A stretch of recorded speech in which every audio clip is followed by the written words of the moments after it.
নমস্কার বন্ধুরা, আমি প্রণয় মজুমদার এবং আপনাদের চ্যানেল অ্যাস্ট্রো প্রণয়, আপনাদের চ্যানেলে আমি আপনাদের প্রত্যেককে স্বাগত জানাচ্ছি। বন্ধুরা, আপনি মিথুনের মানুষ তো? তাহলে ভেবে দেখেছেন কোন কোন জায়গা থেকে শত্রুতাটা আসে? কিছু দিক থেকে প্রত্যেকটা মানুষের শত্রুতা আসে, কিছু জায়গা থেকে শত্রুতা আসে, কিছু সেগমেন্ট থেকে শত্রুতা আসে। তাহলে মিথুন রাশির মানুষজনদের কোন কোন জায়গা বা কোন কোন দিক থেকে আসে শত্রুতা, কারা হন শত্রু? দেখুন, বন্ধু থাকুক চাই না থাকুক প্রয়োজন হয় না অনেক সময়, কিন্তু শত্রুরা জীবনকে একদম সেই নরক বানিয়ে দিতে পারে। তাহলে সেই আলোচনাটা এই ভিডিওতে আমি আপনাদের কাছে করব বা করার চেষ্টা করব। তাহলে আপনাদের চ্যানেল প্রত্যেক দিন ভিডিও নিয়ে আসি, বলি সাথে থাকুন, তো সাথে থাকতে হবে। এবং বন্ধুরা, অবশ্যই ডেসক্রিপশান রইল, ফোন হোয়াটসঅ্যাপ নাম্বার রইল ডেসক্রিপশানে দেওয়া, চাইলে যোগাযোগ রাখবেন বা কথা বলবেন। তাহলে চলুন শুরু করছি বা শুরু করা যাক।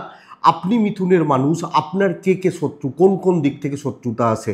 আমি আমার নিজস্ব অভিজ্ঞতা থেকে দেখেছি, বহু মানুষ দেখি, প্রত্যেক দিন বহুজনের সাথে কথা বলি, মিথুনের মানুষজনদেরকে আমি জিজ্ঞেস করি যে তাহলে আপনার কোন কোন জায়গাগুলো থেকে শত্রুতা। তো সেই জায়গাগুলোই আমি আপনাদের কাছে তুলে ধরছি। জেনারেলি শত্রুতা বিচার করা হয় সিক্সথ হাউস থেকে। আমার রাশিচক্রের ষষ্ঠপতির অবস্থান বলবে আমার কতটা শত্রুতা হতে পারে, কিভাবে শত্রুতা হতে পারে।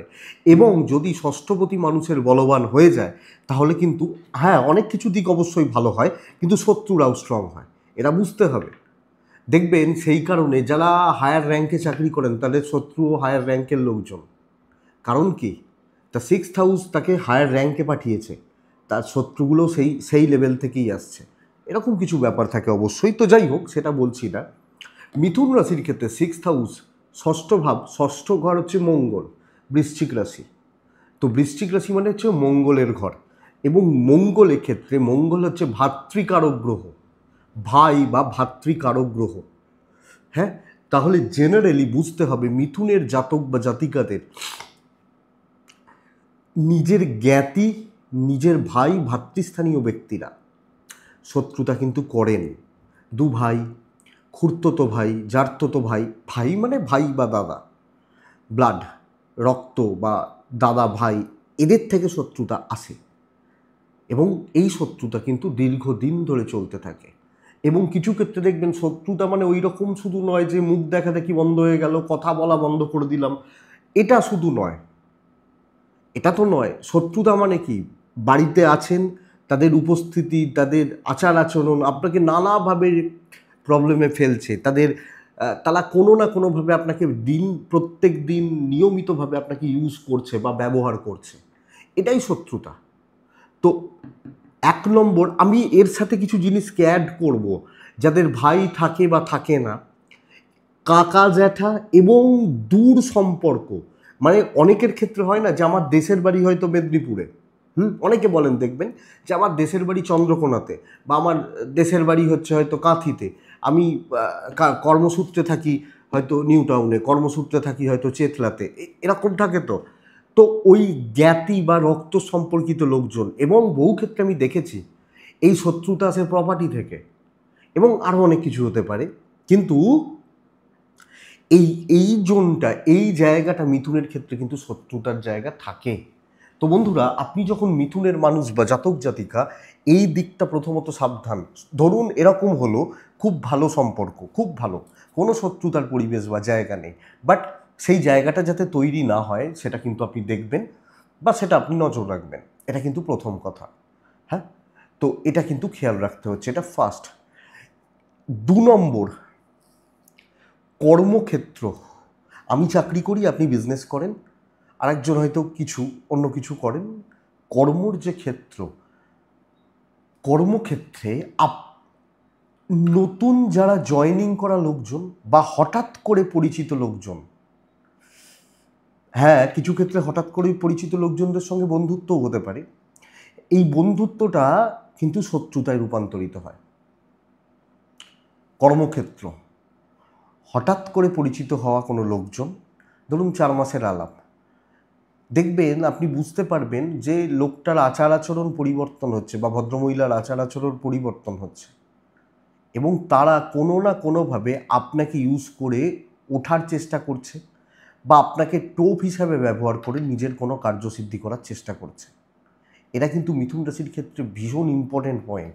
দেখুন, কাকা জ্যাঠা ভাই বোন এরা যদি শত্রুতা করে সেটা পারিবারিক হয়, সেটা কর্মক্ষেত্র বা বিজনেস ক্ষেত্র, যেটা আপনার আর্নিং বা আয় ইনকাম উন্নতির জায়গা, সেই জায়গাকে হ্যাম্পার করে না।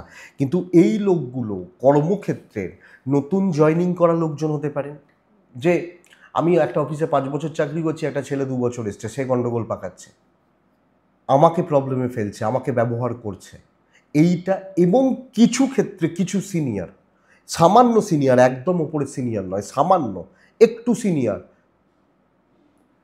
আপনার কার্যকলাপ, আপনার চালচলন বা আপনার কাজের অফিসের গ্রহণযোগ্যতা তাদের গায়ে লাগছে, এই দুটো জায়গা কর্মক্ষেত্র বা বিজনেস ক্ষেত্র শত্রুতার জায়গা তৈরি করে দেয়।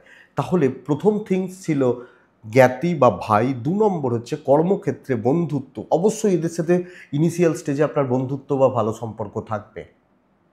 দেখুন, 3 নম্বর জায়গা, এটা কিন্তু কোনো মানুষের কথা বলবো না, 3 নম্বর জায়গা হচ্ছে দুটো জিনিসকে আমি এখানেও অ্যাড করব। এক হচ্ছে সরল সাদাসিধা মন বা মানসিকতা, খুব সহজে কাউকে বিশ্বাস করা এবং সেখান থেকে কোনো বড় লস, এটা আপনার শত্রু। এবং শর্ট টেম্পার্ড, অল্পতে চটে যাওয়া, রেগে যাওয়া, একটুতে ধৈর্যচ্যুতি, এই দুটো পয়েন্টকে আমি একসাথে অ্যাড করছি। যে এটা হচ্ছে 3 নম্বর জায়গা বা 3 নম্বর দিক মিথুন রাশি বা মিথুনের মানুষজনদের জন্য শত্রুতা যদি বলি বা দেখি। অর্থাৎ সহজে, আমি খুব সহজে, এই লোকটা আমাকে একটু তেল মেরে কথা বললো, আরে বাবা লোকটা খুব ভালো, তো এর সাথে তো চলা যাবে, বললাম, সে কিন্তু আমাকে প্রবলেমে ফেলছে। এটা এটা একটা দিক। অপর দিকে হচ্ছে হঠাৎ করে রেগে যাওয়া, ইগো, শর্ট টেম্পার্ড হয়ে যাওয়া, ভুল সিদ্ধান্ত, মাথা গরম করা, ডিসিশন মেকিংয়ে প্রবলেম এবং নিজের ক্ষতি করা। তাহলে এটা কিন্তু অনেক বড় শত্রু, এটা কিন্তু অনেক বড় বড় শত্রু। তো এই জায়গাটা কিন্তু লক্ষ্য রাখুন, এই জায়গাটা কিন্তু মিথুনের জাতক বা জাতিকারা নজর রাখুন, এবং এটা আপনাদেরকেই চেক করতে হবে বা কন্ট্রোল করতে হবে। তাহলে এটা ছিল 3 নম্বর জন, এটা ছিল 3 নম্বর জন। 4 নম্বর, 4 নম্বর, দেখুন 4 নম্বরটা আসে, সেটা হচ্ছে পাড়া থেকে। পাড়া বা যে তল্লাটে আমি বাস করছি সেখানের কিছু নিচু তলার লোকজন, শিক্ষাগত দিক দিয়ে নিচু হতে পারেন, আচার আচরণে নিচু হতে পারেন, এই জায়গা থেকে 4 নম্বর শত্রুতাটা আসে।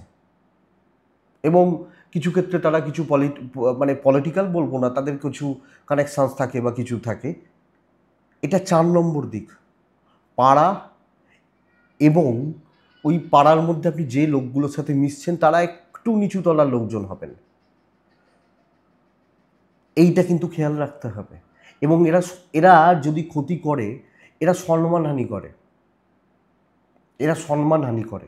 এবং ওই পাড়াতে বা আপনি যেখানে থাকছেন সেই জায়গাতে এক্ষেত্রে যেটা হয় যে সেখানে আপনাকে নানাভাবে হেনস্থা, 1 নম্বর। আর 2 নম্বর হচ্ছে যে আপনাকে ওখানে মানে হ্যারাসমেন্টটা তখন পরিবারের ক্ষেত্রে তৈরি হয়। ধরুন আমার পরিবারে আমি, আমার বাবা মা, আমার ভাই বোন, আমার সন্তান, আমার স্ত্রী বাস করছি, ওই কিছু নিচুতলা, মানে কিছু ক্ষেত্রে অশিক্ষিত, কিছু ক্ষেত্রে অর্ধশিক্ষিত, এই ধরনের লোকজন মিথুন রাশির 4 নম্বর শত্রু। তাহলে 4টে লোক কে কে ছিল? এক হচ্ছে জ্ঞাতি বা রক্ত। এবং দেখুন, শত্রুতা সব দিক থেকে আসে না, জেলাসিটা এই জায়গা থেকে তৈরি হয়। এবং আপনি যখন, আমি এটাকে পয়েন্ট হিসেবে অ্যাড করছি না, আসছি, 2 নম্বর জায়গা হচ্ছে ইগো বলতে পারি, 3 নম্বর কর্মক্ষেত্রের যেটা বললাম, 4 নম্বর এই পাড়ার নিচুতলার কিছু লোকজন। এবং বহু ক্ষেত্রে দেখা যায়, ধরুন আপনি মিথুনের হাউস ওয়াইফ, ননদ বা যা, এদের সাথে মিল থাকে না। ননদ বা যা মানে হাজবেন্ডের বোন বা ভাই বা দাদা, তাদের ওয়াইফ বা এটা। তো এই জায়গা থেকে মিথুনের শত্রুতা আসে, এটা 4 নম্বর। তাহলে 5 নম্বরটা কি? এই 4টে তো শত্রুতা গেল। মিথুন রাশির ক্ষেত্রে, মিথুন রাশির জাতক বা জাতিকাদের ক্ষেত্রে 5 নম্বর শত্রুতা আসে কোনো ক্লোজ বন্ধুত্ব থেকে। 5 নম্বর কোনো ক্লোজ বন্ধুত্ব এবং পার্টনার থেকে। পার্টনার মানে হাজব্যান্ড ওয়াইফ বা প্রেম বলছি না, কোনো ক্লোজ বন্ধু, খুব কাছের কোনো বন্ধু, একসাথে ওঠা বসা থাকা খাওয়া, 1 নম্বর। 2 নম্বর হচ্ছে যে ব্যবসা শুরু করেছেন বা চলার পথে কোনোভাবে তার সাথে কোনো পার্টনারশিপে কোনো কাজ করছেন, এই জায়গাটা মিথুন রাশির ক্ষেত্রে ধোঁকা জীবনে একবার না একবার আসে, এবং এক্ষেত্রে থাকে ফাইন্যান্সিয়াল লস। এক্ষেত্রে অর্থনৈতিকভাবে অর্থ রিলেটেড কোনো ক্ষতি বা ধাক্কা বা অর্থ নিয়ে কোনো রকম চাপ তৈরি হয়। তো এই জায়গাটা এই 5 জনের থেকে সাবধান। বহু ক্ষেত্রে দেখুন জীবনে প্রেম আছে, প্রেম কাটে, দাম্পত্য জীবনের অনেক ক্ষেত্রে সমস্যা হয়, ডাইভোর্স হয়, এগুলো হয়, কিন্তু এক্ষেত্রে মিথুনের ক্ষেত্রে আমি দেখেছি এগুলো বিশেষ শত্রুতা নয়। দেখুন প্রেম কেটে গেল, হয়তো আমার দোষ বা আমার পার্টনারের দোষ, যার দোষ সে তার মতো সরে যায়। হ্যাঁ, কিছু ক্ষেত্রে হয়তো একটু বলা বলির ব্যাপার থাকে যে ও আমাকে ঠকালো, এইগুলো কমন ব্যাপার এগুলো। কিন্তু এই 5টা টাইপ, এই ক্লোজ বন্ধুত্ব একদম ক্লোজ, মানে অ্যাকচুয়ালি বন্ধু নয়, সেটা কিছু দিনের সম্পর্ক, বন্ধুত্ব হলে তো শত্রুতা হতো না। ক্লোজ বন্ধুত্ব অথবা পার্টনারশিপ, টাকা পয়সার ক্ষেত্রে ব্যাপার আছে, জ্ঞাতির লোকজন, প্রপার্টি রিলেটেড ক্ষতি করে, ভাই ভাতৃস্থানীয় ব্যক্তি। 3 নম্বর জায়গাটায় ইগো, আমি নিজের ক্ষতি করছি। কর্মক্ষেত্রে যে লোকগুলো রয়েছে তারা কাজের জায়গায় আমাকে উঠতে দিতে চায় না। আর পাড়া প্রতিবেশীর ওই যে 5 নম্বর জোন বললাম, তারা আমার বা আমার পরিবারের ওই তল্লাটে থাকাটাতে তাদের প্রবলেম হয়ে যায়, বা তারা চান আমি ওখান থেকে যেন কেটে পড়ি বা সরে যাই, বা তাদের আমার উপস্থিতি তাদের পোষাচ্ছে না। তার পয়েন্টগুলো হচ্ছে এটা, এবং কি ইস্যু সেটাও আমি বললাম। জানি না কতটা মিলবে, এগুলো আমার এক্সপিরিয়েন্স বা দেখা, আপনাদের সাথে কথা বলা। বন্ধুরা এইটুকুই, আপনাদের কাছে আমি একটা জিনিস চাইবো, আমি তো এত ভিডিও করি আপনাদের জন্য দিই, আপনারা একটা কমেন্ট করবেন, আপনাদের কোন পয়েন্টগুলো মিলছে জানাবেন। সবাইকার ক্ষেত্রে তো সবকটা পয়েন্ট মিলবে না, একটা পয়েন্ট 2টো পয়েন্ট মিললেই মানুষ পাগল হয়ে যায়, 5টা মিললে তো ছেড়ে দিন। তো মিলছে কিনা জানাবেন, একটা কমেন্ট আশা করতে পারি, চাই। তো যদি আপনারা একটা ভালো কমেন্ট করেন না, তাতে আমিও মোটিভেট হই যে ভাই চলো, ওনারা ওয়েট করছেন, ওনারা ভালোবাসেন আমাকে, তো ওনাদের জন্য করতে হবে, এইটুকু চাইছি। আপনার একটা কমেন্ট করতে, আপনি ভিডিও শুনছেন, ভিডিও শোনার সাথে সাথে 10, 15, 20 সেকেন্ড, 30 সেকেন্ড লাগবে, একটা কমেন্ট করে দেবেন, তো তাহলে ভালো লাগবে, বুঝতে সুবিধা হবে, তাই না? এবং ভালো লাগে অ্যাকচুয়ালি, অনেকে দেখেন পড়েন। তো এটুকুই থাক বন্ধুরা, প্রত্যেক দিনই হাজির হই, আবার কালকে আসছি অন্য কোনো ভিডিও নিয়ে, দৈনিক রাশিফল সাথে নিয়ে। তো ভালো থাকুন, একটু জানাবেন মিলল কি না, এবং মেলার দরকার নেই, এই পয়েন্টগুলো থেকে সাবধান থাকবেন। অনেকের হয়েছে সেটাই তো তুলে ধরছি। তো আপনার যাতে না হোক, বন্ধুত্ব হোক, শত্রুতা না হোক, এই প্রার্থনা করে ভিডিওটা শেষ করছি। প্রত্যেকে ভালো থাকুন, সুস্থ থাকুন, এবং বন্ধুরা অবশ্যই শান্তিতে থাকুন। নমস্কার।